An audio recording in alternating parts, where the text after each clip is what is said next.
This week, there's a continuation of the trend where only CPOs that update the alternative fuels data center database via API show any results.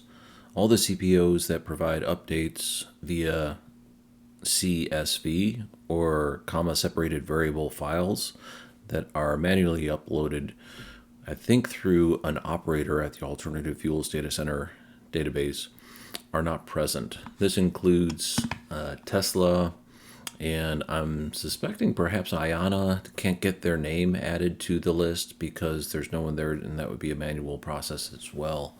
We all have been hearing about the mass layoffs in the federal government, and we know the Department of Energy was hit pretty hard with those layoffs. There's been reports on LinkedIn of multiple people citing hundreds of people in the Department of Energy being laid off.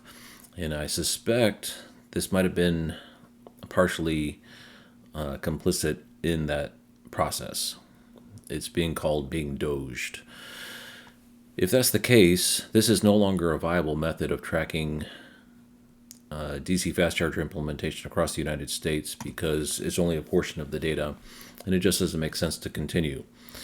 So what I'm going to do is pause this series and continue to assess to see if anyone at the Department of Energy is able to perform those operator tasks. So the data set in the alternative fuels data center database are updated with completeness, because right now they are not. There's only 35 stalls added in the last week, which is definitely a low point for the whole time I've been doing this. There's been no Tesla. There's been no Ready, no Walmart, no Loves. A few other ones just aren't present, so it doesn't make sense to continue this.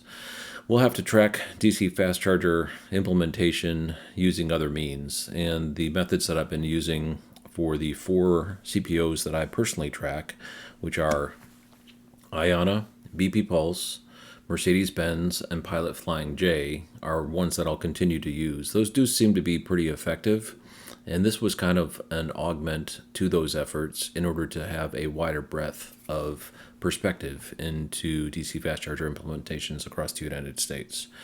But as it stands right now, it's just not effective. So stay tuned. If you see this pop back into your role, it means that the alternative fuels data center staffing has the operator in place in order to perform those functions.